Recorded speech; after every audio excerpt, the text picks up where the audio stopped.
Well, my clock says noon, so I will call the Port of Newport Commission work session to choose a new commissioner and call it to order. And it is 12 noon on August 27th.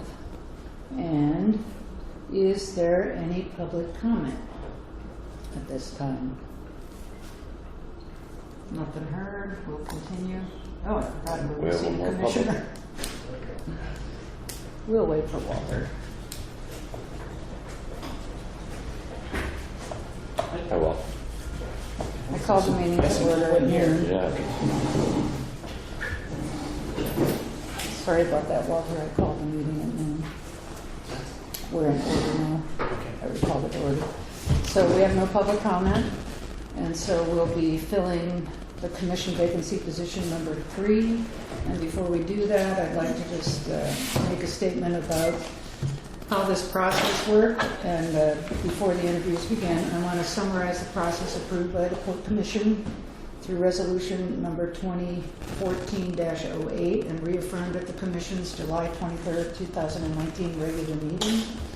The Commission declared position number 3 vacant at that meeting and directed staff to publicize the vacancy and the process for selection. Notices were posted on the Port's website, the Port's Facebook page, noticed in the local paper, and sent as media releases to other outlets.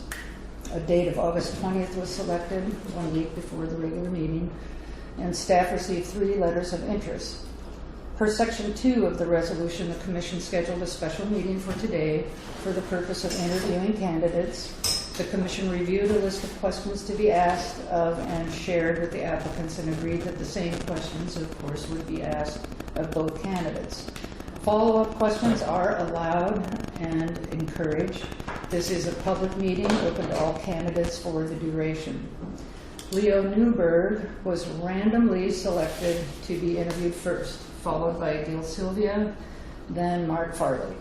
Staff has budgeted 10 minutes for each candidate, but I may extend that time based upon the progress of our interviews. After interviews have completed, the Commission may deliberate amongst themselves for a short period. Voting shall take place with each commissioner writing the name of their preferred candidate on a signed ballot. Staff will tabulate the voting with an announcement as to who voted for whom. I will not submit a ballot except to break a tie. Upon the announcement of the successful applicant, I will entertain a motion from the Commission to appoint the candidate to the Port of Newport Board of Commissioners. The President may vote on the motion to appoint. The appointed commissioners will take the oath of office at the beginning of tonight's meeting at 6 o'clock and be seated as a commissioner. The commissioner must run for position number 3 in the 2021 election. The commissioner elected at that time will serve the balance of the position's term through the end of June 2023. So, just to reiterate, we'll have 10 minutes each, and Leo will be first. And the 10 minutes allows you to perhaps tell us something that you forgot in your written answers or to expound a little bit on that, and for a few minutes, and then us commissioners will have time for 1 to 2 questions for each candidate, and of course those questions will be the same for each candidate. So we will ask the 2 candidates that aren't being interviewed to leave the room. We have gotten some sandwiches if you want to grab something and eat while waiting. Nobody. So I actually have a question. Yes. Sure, can I ask why you started the meeting before 12 o'clock? It was 12 on my clock and I couldn't see the other clock, and I apologize for you not being Okay, here. I said it was a regular. I was a little flustered perhaps. Okay. And absolutely nothing personal intended. Oh, no, I just yeah. Chopping at the bit here. And No, I completely understand, but the other thing also is just, they can hear this too. You want me to get it? Yeah. Actually, Walter has And more again, comment. I apologize. I just did that. So, this is my 4th appointment, the 3rd under this process, and I just want to make sure that you were appointed to begin with, and you went through process 1, and make sure that we are going through the same process that you guys were done under. Okay. Was this the same? As I remember, as I Okay. recall. All right, so I just had a little bit difference of a memory, but okay. And then the other one was that, for transparency's sake, I just want to say that I did contact Rob Halverson prior to our last meeting and told him that there was going to be an opening, and that to pay attention and if you had any interest to reapply. And that I had talked with Mark at the Economic Summit and also Gil and thanked them for their letters and interest. And that was my only contact with them, so I did not recruit any of them. And just Right. for the public record and transparency's sake, those were my only conversations. And that I do supply water for Leo's in an Ottercrest, but we had never talked about that port business. So. Right. And I too met Gil and Mark down at the Coastal Caucus Conference, and we talked about what wine we like the best. Okay. All right. Anyway, I thank you for that, Walter. All right. Transparency is very important, and so we will commence to continue the process. Okay. See you guys in a minute. Thanks, guys. Thank you. So, Leo, you want to have a seat Is up? it okay if I stand on not much of a sir? That is your preference, certainly. I apologize, I just have never been good at sitting down anywhere. Right. Time to say something about myself? Well, if there's anything that you want to follow up from your letters or any more information you'd want to share.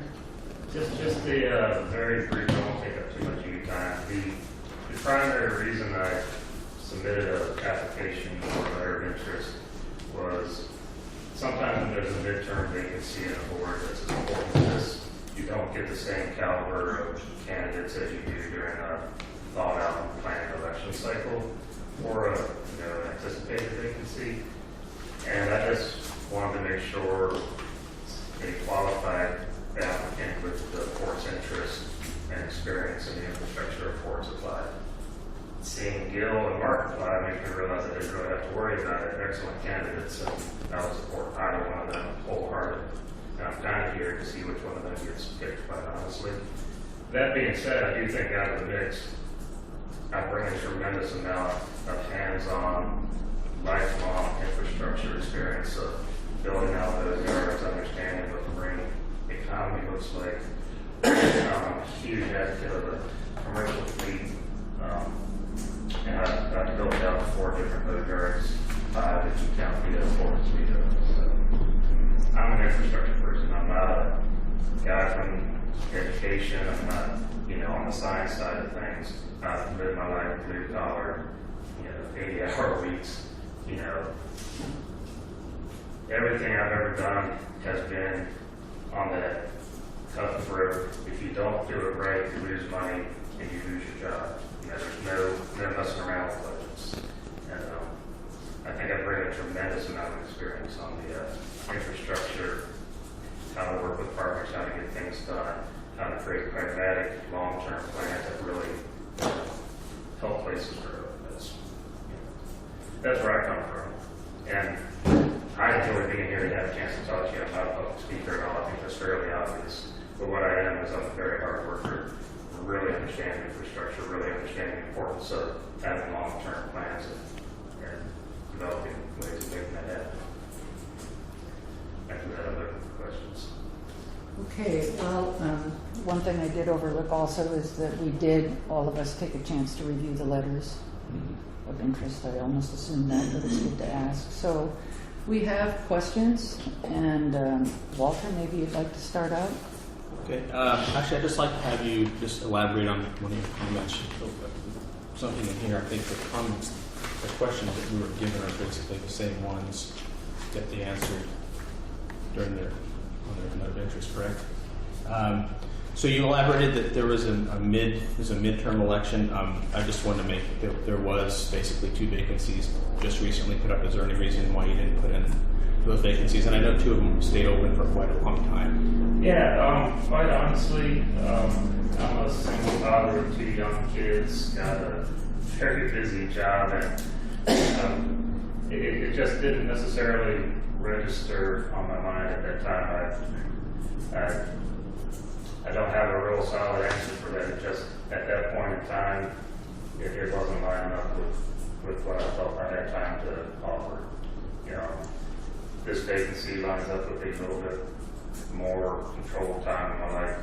Your kids are a little bit older. I know it's very recent to the last one, but there's a big difference between the spring and the upcoming school season. So I'd say for me, and family comes first.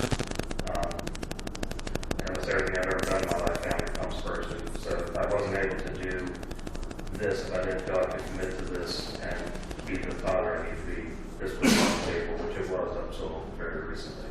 So I don't know if that answers that. Sure. Thanks. Thank you, Leo. Jeff, you have questions? Yes, of your personal strengths and skills, and you may have already kind of answered this one and be consistent with all applicants, but of your personal strengths and skills, which one do you think would be the most beneficial in a role as a port commissioner? Just the experience that I've had with build-out projects, planning physical expansions, working with contractors, finding balance between the need of a commercial working waterfront and all the other demands that you have. But my background is in the construction end of things, making as much as you can out of as little as you're given. I think most of the people that have grown up here and earned a living here understand what that means. You know, you don't start with a 60-foot boat. You don't. You find a way to take what you have, leverage it, making intelligent investments with both your financial capital and the energy that you have. You create partnerships, and that's where my strength is. It's on the hands-on and the understanding what it would take to rebuild the docks, what it would take to restructure what real estate we have so that it's better utilized to serve the different communities that we have within that state. You know, I will say I find it kind of interesting when you look at things. I'm also a historian in the sense that that was my major. That's what I studied. I love the fact that you look at a little snapshot of Newport. Don't mean to take up all your time, but the commercial fleet sits where it sits because when it started, that was Newport. And there wasn't a lot around it, and it made sense to have the commercial fleet there. If you came in today and said, well, where does it make sense given traffic, population, roads, and everything, the commercial fleet would be over here. It would have room to lay out. You'd have trucks coming and going. You would have access. And it just kind of strikes me funny that in the 20 years that I've been in town, we've kind of missed the boat of giving the commercial fleet and the fish houses room to grow and operate as a commercial operation. We shoehorned them and said, well, you're there, that's where we're going to keep shoehorning it. It's interesting to me, you know. And I feel that the port has a lot of opportunity to look into the future and saying, well, what really is the need with, we have phenomenal, I call it we have phenomenal real estate here and phenomenal assets wanting to utilize it. And I think everything we think about has to be looking 50, 60, 70 years in the future. What's it going to look like then? What do we need to make it happen? And not, well, this is how it is, you know, we're going to work around it. That's Thank you. Jim? Okay, so I've jotted down a couple of questions. And what is your understanding of port governance and the decision-making process? I can't speak eloquently about it. I understand that there's an executive board and that we're accountable for all the decisions. It's not a, like I say, I come from the private industry. And my instincts and decision making, quite honestly, tends to come from private industry thinking. It's got to make sense. It's got to be profitable. It's got to, and I do have, not the thing to say to the board, I do sometimes struggle with the political process of decision making where things have to go out to votes. And very often I think that leads to equally displeasing a lot of people. I mean, it's a danger of that process. Now that I've worked on boards, I work for a board right now, I understand the process, but no, I can't really speak eloquently into the exact process of who answers to who within the way the board set up. Okay, thank you. Okay,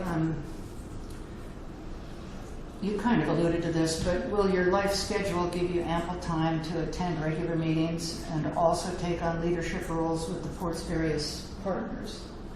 Absolutely. Like I said, I wouldn't have even considered putting the paper in. I've lived in town for quite a while. I haven't made this signature for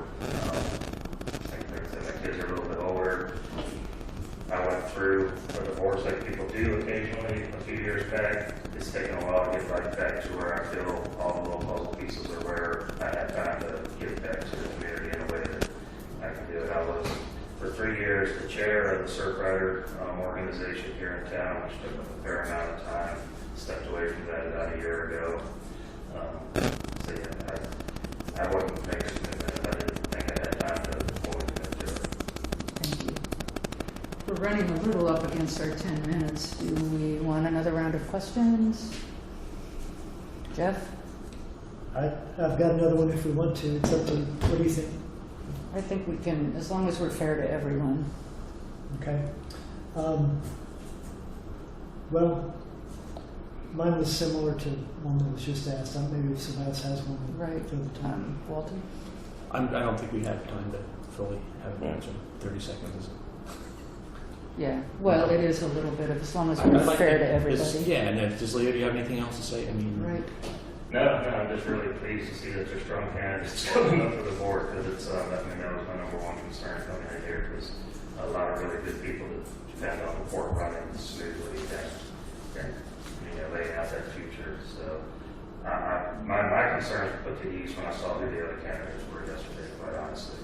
So, that's really all I want to say. I appreciate the time to talk to you. Well, we appreciate you coming and applying. thank you for taking the time to do Yeah, the application. thank you, Leo. Thank you. My pleasure. Should I say Gillian? Yeah, if you don't mind, so you're gonna wait for the result, right? I do want to clarify something. Paula, I do want to clarify something just within the commission. Is our questions, Walter, you alluded to talking about one of theirs, whereas I think we had separate questions. I just want to be fair to each candidate. I'm just saying that in the past we had separate questions done out. Like they were written out prior to the meeting, not just coming in with a couple questions apiece. Okay, so that And that was the part that I think was process. I brought That wasn't questions, but consistent. yeah, I didn't see them yet. What's that? Like you said, I just Yeah. want us to be fair. Yeah, no, I understand. I think it's going well. Okay. Well, Gil, you have 10 minutes, more or less, to first fill in any blanks you might have left on your written replies and just a little bit more. It is a public meeting, so. Okay, And then we'll be asking a couple questions after. okay, sure. So I was trying to think of blanks. So one blank was maybe I didn't describe well enough my existing job that I left at Oregon State University. So I was the director of the Coastal Oregon Marine Experiment Station. And for those of you who don't know the station, we had two interesting kind of major parts of our mission. And they're not dissimilar, just rereading them to the port's mission in the sense of one was about maximizing, improving the utilization of marine resources. So we're different than many Oregon units because we actually have utilization, economic development, and jobs as part of our mission. But the other part of the mission was making sure we conserve and protect marine resources. So you look at the two and see that sustainability was a key part of our job. And so working both sides of that issue, I think, was really valuable because it helped us and helped me look for solutions, that could do both. Improve jobs, economic development, particularly related to fisheries and seafood, while also at the same time find ways to conserve, rationally conserve, and protect those resources. I think working both sides of that issue is pretty powerful stuff because it requires you to really think and be creative about how you can do both those objectives. So it's just one thing I wanted maybe to fill in about that, about my job there. I also mentioned I had been on a number of organizations and committees here in town as well as in my profession. So I tend to do a lot of service. My wife says to me, why are you doing so much service? But I enjoy service. And it was part of my job at Oregon State University. It was kind of expected to work with the community, work with the state, and also work with my profession. And then I'm sure I stressed this in my application, but I am an economist by training. Actually, I have a master's in fishery biology, and then I've got my PhD in economics at the University of Rhode Island. So that's where I got my PhD. There's someone else who got their undergrad. Was it Jeff? Oh, Jim, yeah, too. So but we share that. I had a great time at the university. In fact, it was, I had to really rush to get my PhD. I'd be goofing around. Summers, enjoying the place. Just amazing summers. But, you know, in terms of being an economist, one thing I try to do, you know, I mentioned about, you know, doing sophisticated kind of work, but a lot of our work wasn't always sophisticated. It was very practical and applied in terms of trying to do economic development. So, for example, we had a project with the port to look at direct marketing. I don't know if any of you are aware, this was about 10 years ago, 12 years ago. And it involved the Fisherman's Wives, because they were looking at potentially building a new building that would support marketing of seafood. So, Sarah, I don't know if you were involved with that. Yeah, I was at the tail end. Now, you were at the tail end of that, yeah. That was a really interesting project. And we looked for ideas to support direct marketing. But here's an example where things can go awry, because that's one of the things that happened in this project. And of course, the tail end of that also evolved when the international terminal problem started with the leaking boats, and that kind of derailed that whole effort, because I think the port had bigger concerns at that time. It was interesting trying to work on a project like that, because I think it's an example where we were trying to support, working with the port, direct marketing and how we can improve it for all the direct marketers. Others who had been direct marketers selling off their boats, or others selling, got very concerned that public dollars were being potentially utilized that could be used to compete against them. Because why are we favoring maybe newcomers that would take away from my potential business? So this idea of how you develop to improve the entire pie, to improve everyone's benefits, we didn't do a good job of laying the groundwork. When I look back at that project, and the consultant we hired got really concerned because he was not having good conversations with members of the fleet who were doing direct marketing. And although we generate a lot of good ideas, and that report, I'm sure, is somewhere in the file here, Paula, and a lot of good ideas there, it kind of got derailed at the end for that reason. Plus, trying to deal with the international terminal problems and environmental impacts. If there's anything else, but those are a few things. Well, that's good. And we have a couple questions, commissioners. Okay. And so, Jim. Okay, these are questions that we're going to ask everyone. What is your understanding of port governance and the decision-making process? So, you know, and I've been served on other boards. You know, the commission helps set strategic direction in terms of goals and benefits. And of course, you've just developed a new strategic plan to help do that, as well as representing constituents who have issues and concerns and making yourself available to them so that those issues can be brought forward. And then, of course, approving things like the budgets in terms of health that are done by the staff.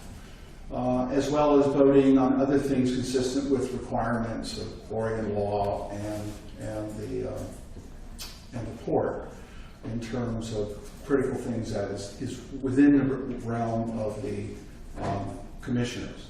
I think the one thing, and I think I said that in my comments, that we don't do, right, as commissioners is to try to manage the port on a day-to-day or week-to-week basis. It's rather to set strategic direction and then to make sure that that direction is being, that you're hitting goals and objectives you've laid out. And if you're not, to really ascertain why.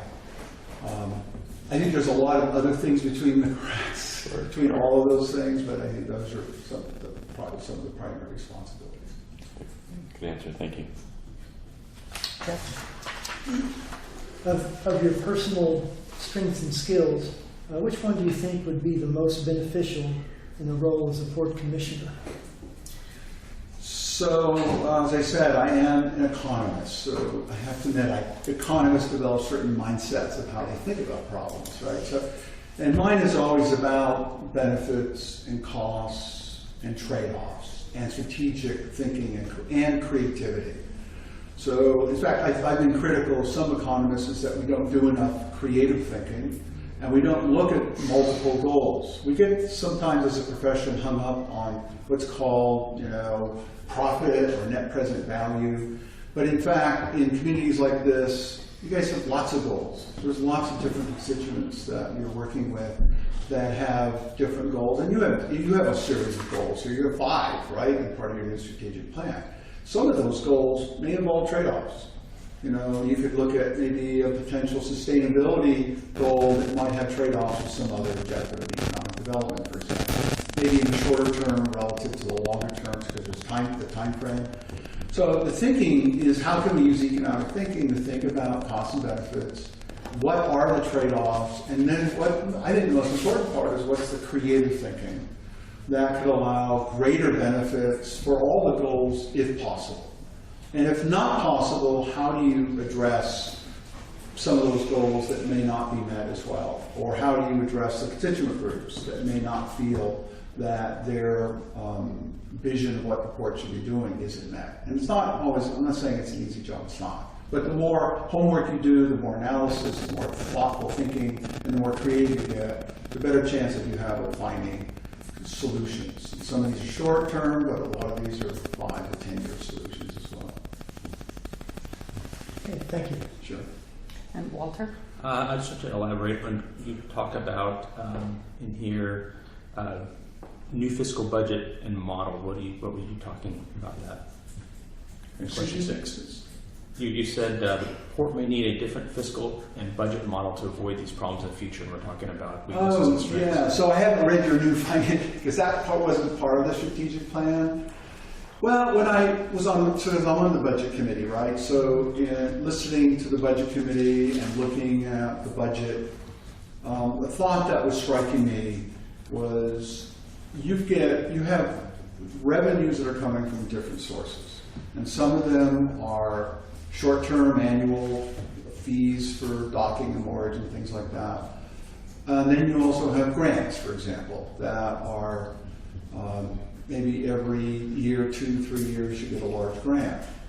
But grants are uncertain, right? The problem with grants, and I know I deal with them a lot, and my faculty has dealt with them a lot, is that they create a fair amount of risk because you can't plan just via fees and services. And when you have a plan with a whatever the cost is, $23 million or $25 million long-term budget plan to deal with infrastructure and other things, it makes it challenging because you're not sure if you're going to get grants or not. And so when I was on the budget committee, I was thinking about this balance between fees and grants and other sources of revenue, and how do you balance that off in terms of how you plan? Now, I'm not saying that absolutely the existing planning for that, and again, I haven't read, because it wasn't part of our, it was finished, the financial plan for the, but I was thinking of how you look at fees and fee structures knowing that you're in a competitive marketplace, they can only be set within certain boundaries, otherwise you're going to create other problems and eventually lose revenue if you set revenue fees too high. Relative to what grants can you work on and what new grants can you work on. And then, this is a rule I work with my faculty, you always have to have about 5 grants ongoing at a given time. Because the chance, if you rely on 1 or 2, there's a big chance you're not going to get either one, and you're going to have a problem. And you're not going to achieve your goals, and you're going to have to delay. My worry about the infrastructure is at some point you can't delay anymore. You've got to address the infrastructure problem. Now, at what point you have multiple infrastructure problems and you don't have the revenue to address them, that can then be a really thorny issue. And I don't know at what point in an emergency you can go back out to the voters in the district, right, to help out. Or at what point you might seek another loan, but I don't know if you want to do that either. So part of this is my own ignorance, is just to learn what the plan is now that it's been developed. I can read that.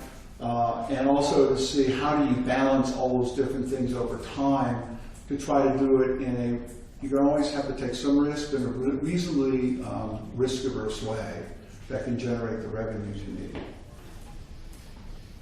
Well, that pretty much puts us up against our time here. Okay. And my question actually has been answered, so Oh, okay. I'm good. And We thank you for your time and for applying. Sure, thanks, Sal. Thank you. Thank you.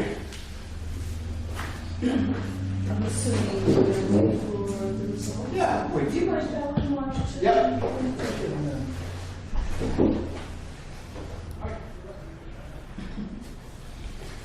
Sarah, can I try and limit them on their opening statement to like 1 or 2 minutes so we can have time for questions to ask? So the format is kind of set. I'll try. Hi, Mark. Hello. So we have a couple minutes of time for you to let us know if you forgot anything in your written or just something that you wanted to expound upon quickly before we ask our questions. I think I covered it in there pretty well. Just that I did step off another board and thought I would take some time in between, but then heard about this and I thought, throw in. Just Okay, well, we have questions, and Walter, maybe you'd like to start. So sure. I was reading your letter in here, and you said that your wife, Katie, who's also elected official, right, encouraged you under board. There were recently 3 vacancies 5 months ago. Can you tell me what changed between then and now? I didn't know about it. Okay. Yeah, I was also committed to another board, Okay. which I was planfully wrapping that up, and we had a couple significant milestones we needed to hit, and I felt like once I got those done, I was sort of free to look for other opportunities and other ways to kind of serve the community. Thank you. Jim? What's your understanding of port governance and the decision-making process? Boy, I've got some things to learn. I don't know everything about that. I understand this board gives the manager a lot of guidance. Right. I understand that from the state level you have regulations and mandates that you have to follow, so I don't know much about that. Okay. Well, I have a question. How will you deal with the responsibilities of being an elected official, even though appointed right now, in charge of the public trust in your everyday life with your community? Boy, I feel like I live that every day. So as an OSU employee, I am tasked with a lot of public funds and a lot of responsibilities to manage and spend public assets wisely, to represent the public interest wisely. So I live there a lot, and I'm very thoughtful about the way we spend money and make decisions and communicate out to our stakeholders. So I don't think that would be a new role. There would just be additional pieces of it. That answers my question. Jeff? Yes. Of your personal strengths and skills, which one do you think would be most beneficial in your role as a port commissioner? Relationships and my ability to build relationship. I enjoy people. I enjoy making connections. I always enjoy finding what we all have in common and trying to build something out of it. And so that's what I do in my current job. It's what I tend to do in my life. So I'm always looking for opportunities for everybody to win. And try to build trust and just an ease with people that makes it easy to build things together. Okay. Thank you. Did I get everyone? Well, then we have time for a second question. So, Walter? That was one question. Okay. So, we represent a diverse port district. Where do you see yourself filling in a gap that might exist on the Port Commission right now?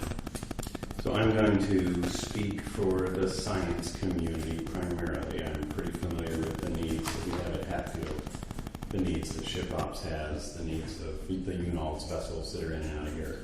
So that's going to be my spot I can stand in and speak with some authority. We partner, Hatfield and OSU partners with a lot of our commercial fleet for research contracts. So I have a sense of what goes on for them and how they work with us and just what's important to them in that kind of relationship. So. All right, thank you. Could you give us an example of your participation in a specific decision-making issue It could be a cooperative management process, public process, or a process involving lots of stakeholders. Some complicated example of something that you had a role in, and what was your role in that example, and what was the outcome? Mm-hmm. Yeah. So one that I'm in the midst of right now is OSU bought 5 acres of land up in the Wilder development, and it's been my task to get our OSU housing development built up there. And that was publicly bonded money that was identified for that project. So I have had to do reports to the state on that money, the board of trustees, make sure that they're aware of what we're doing and how we're spending that money. The complicated part of the process is we don't have enough money to complete the project in the way that we want. And so what I did is moved around the community and found a lot of partners who were invested in having the access to some of that housing, and built agreements and memorandums of understanding with them, and just kind of built a loose business model that we could all move forward with and kind of throw rocks at and just figure out how to make that work for everybody. Politically, that has been pretty difficult. I mean, it's been a difficult process to keep everybody happy, a lot of transparency in the process, but also just get the project done. So if the project isn't done, OSU would dump 60 students on an open housing market when it said it wasn't going to. So in the process of me trying to build this partnership and build this product, I've also had to work on managing what happens if we fail. So that failure point is getting pretty sensitive right now. So that's kind of my daily life right now, is that project and all of those sensitive Big challenge. Mm-hmm. So fortunately, that's a project that will eventually get built. We'll eventually have a drink at the end of it, and hopefully pat ourselves on the back. So. Okay, I have another question. Will your life schedule give you ample time to attend regular meetings and also take on leadership roles with the port's various partners and liaisons? I will. I have a busy life, and we have a lot of children and a lot of community obligations. I am in the community a lot because of some of those obligations, so we go to a lot of local events and connect with different organizations. We go to Fred Meyer a lot, so a lot of business gets done there. Absolutely. But I stepped off a board that had a monthly meeting and then a monthly work session, so I certainly was able to meet those obligations. And then because I also was the board president, I got to go to a lot of events, and that was some of the requirements. So I have that space in my life as well. Sounds like it's well thought out. Well, I think we each got our 2 questions in. I only asked one. Oh, you did, Jim. So I do have another one that I could ask. What port lines of business do you best understand, and which ones are new to you? Oh boy. So mooring, I'm familiar with. Gas fueling, traffic, storage, laydown space, kind of the nuts and bolts around kind of research infrastructure. Right. So, and we struggle a lot with storage and laydown space and mooring. So I guess I'm an informed customer on that front. Gotcha. Okay, thank you. Okay, well, do you have any just short final remarks? Or? You don't? I'm happy to help you guys out. And there's also 2 really phenomenal candidates standing up there. So it's good. All right. Well, I think that ends our interviews. So should we go back?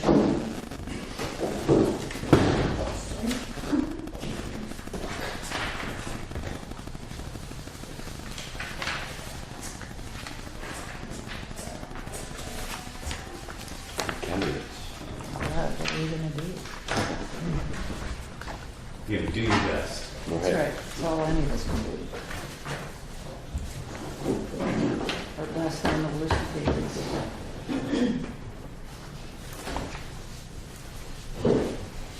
Well, welcome back. Again, thank you for your time and your applications. And we are on C, which is deliberation amongst us, if we have anything to deliberate, any comments, anything we want to discuss?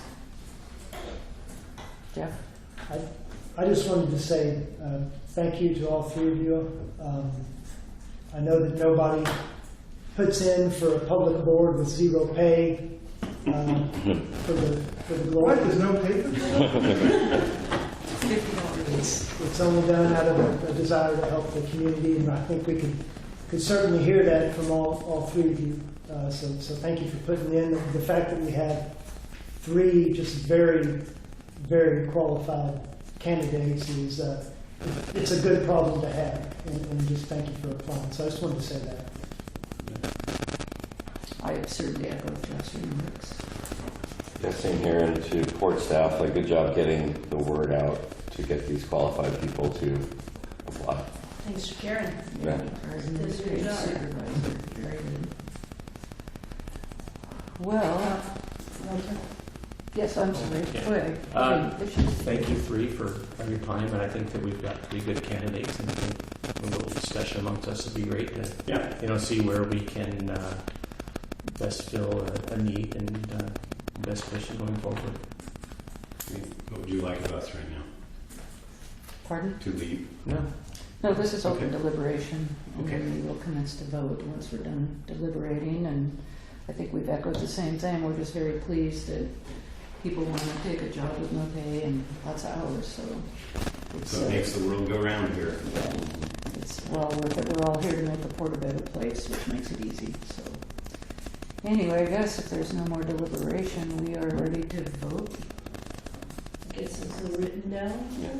Yes, and I actually put it down in there and gave everybody a pen. You should have to sign I it. saw that pen. Even I got one.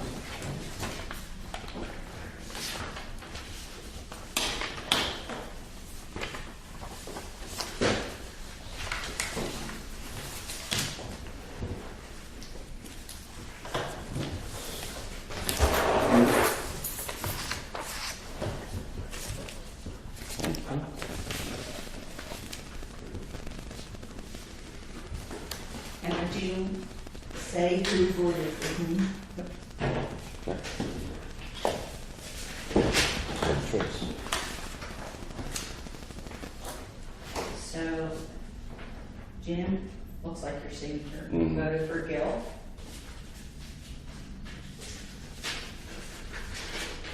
Jeff voted for Mark. And Walter voted for Gil. So Gil has a majority. Congratulations, Mr. Silver. But I have to rethink it without the pay, so. Well, thank you. Thank you for the vote of confidence. Actually, we need to vote on, someone needs to make a motion. I would like to entertain a motion to appoint.